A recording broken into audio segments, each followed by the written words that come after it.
के लक्ष्मण जी ने ब्रह्महत्या का प्रायश्चित किया।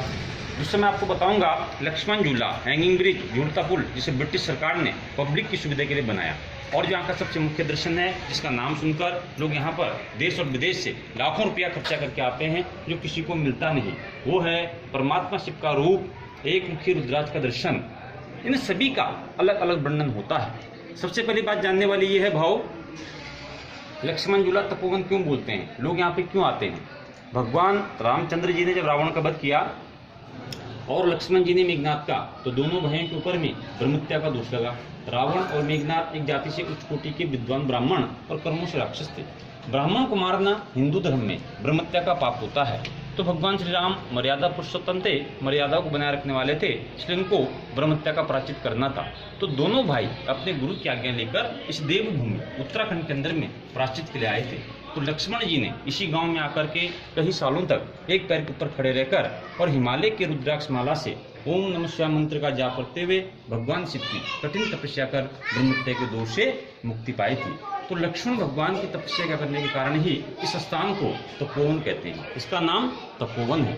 आपने हर जगह जाके देखा होगा कि भगवान श्री राम, लक्ष्मण और सीता मैया का पारिवारिक मंदिर होता है। यहाँ पर ऐसा नहीं है। लक्ष्मण जी की तपस्या करने के कारण पूरे हिंदुस्तान के अंदर में सिंगल मूर्ति यहाँ पर देखने के लिए मिलती है, तो सबसे पौराणिक मंदिर है।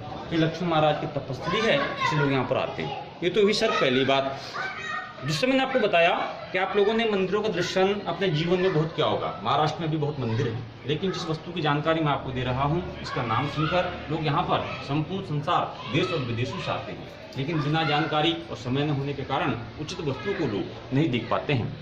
शिव पुराण के अनुसार ये वर्णन यहाँ पर आता है कि जब भगवान शिव ने समुद्र मंथन के समय कालकूट नाम के विष को अपने गले में धारण किया था, तो विष के प्रभाव से बचने के लिए भगवान शिव भी इन तीनों लोकों में जाके भ्रमण करते रहे, लेकिन उन्हें शांति नहीं मिली। कहते हैं कि जिस स्थान में जाकर भगवान शिव को मन की शांति प्राप्त होती है और कालकूट नाम के विष का प्रभाव खत्म होता है, उस स्थान को कहते हैं रुद्रप्रयाग। आप कभी बद्री विशाल की यात्रा पर जाओगे तब आपको देखने के लिए मिलेगा। रुद्रप्रयाग इसलिए नाम पड़ा भाव क्योंकि भगवान शिव की जो तीसरी नेत्र थी, उससे पृथ्वी के अंदर में विष के प्रभाव से जो जल की बूंदें धरती पर गिरी थी, उन जल की बूंदों से हिमालय के अंदर में परमात्मा शिव के रूप रुद्राक्ष की उत्पत्ति हुई थी, इसलिए नाम पड़ा रुद्रप्रयाग। एक मुखी से लेकर 21 मुखी तक रुद्राक्ष की उत्पत्ति मानी जाती थी।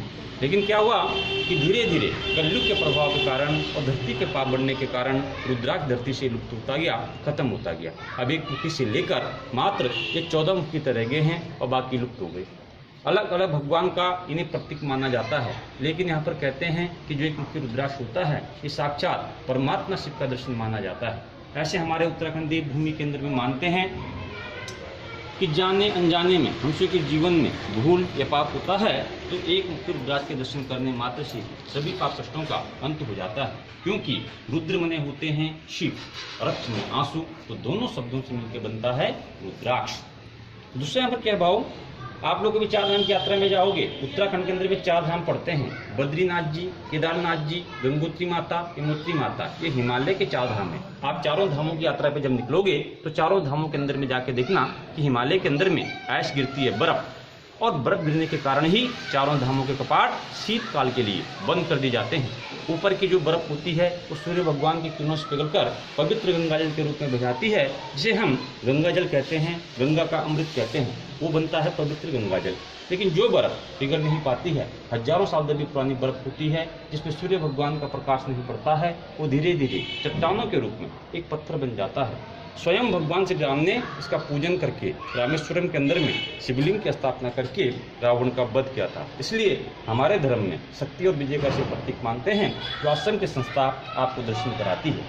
तीसरी और आखिरी ऐसी वस्तु सर आप यहाँ पर देखोगे कि जिसके ऊपर राष्ट्रपति जी के द्वारा पुरस्कार मिला है, नेशनल अवार्ड, शंकराचार्य गुरु जी का आश्रम, उसे कहते हैं नवरत्न हार, जिसका निर्माण जगत गुरु स्वामी शंकराचार्य जी ने हमारे हिंदू धर्म और मानव समाज के कल्याण के लिए बनाया था।